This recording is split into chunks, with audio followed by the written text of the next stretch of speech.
October 14th, after weeks of Gen Z fury, Madagascar's political order flipped.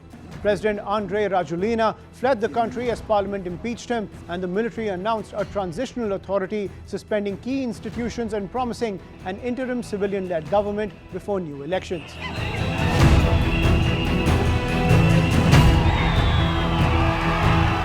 Through late September and early October, rolling blackouts, water shortages, joblessness and corruption allegations fed street demonstrations. What made these protests different was their center of gravity, a digitally savvy cohort of young Malagasi's who used social media platforms to coordinate fresh rallies, broadcast police responses and keep momentum nationwide.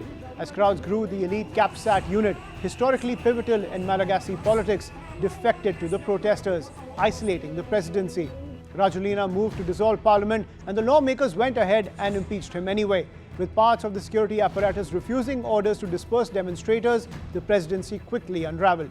The military then stepped in. Colonel Michael Andry Rajoelina announced a transition and the suspension of several institutions. The High Constitutional Court recognized him as interim head of state, while the army pledged a 2-year roadmap to a reset.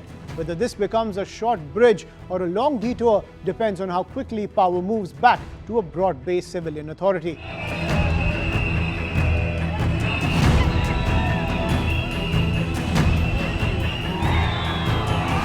The youth movement wasn't built around traditional opposition machines. It was a network that enabled speed. Live streams from Antananarivo set off solidarity rallies in secondary towns within hours.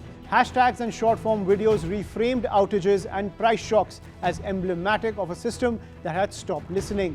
Protesters openly cited youth-led movements in other countries as playbooks for staying non-violent, nimble and visible. A generation raised on mobile internet has learned to turn governance failures into mobilizing frames and to translate local grievances into national action. However, military-steered transitions in Madagascar's past have struggled to deliver stable civilian rule.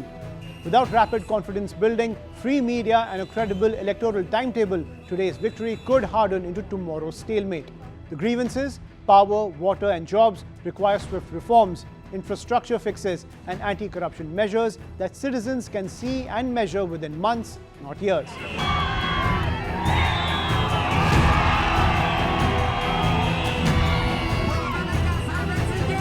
Madagascar joins Nepal in a growing list where Gen Z activism has forced political resets. A youthful network movement translated public hardship into political action and toppled an entrenched presidency.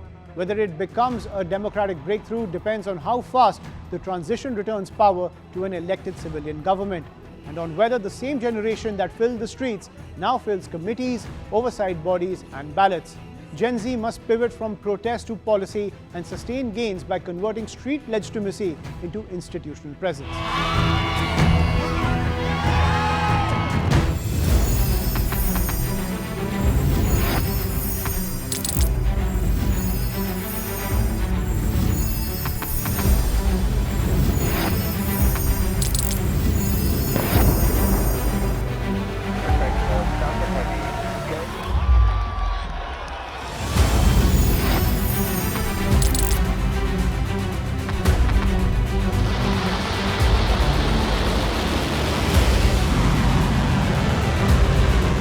Been fighting so long and so hard that they don't know what the they're doing.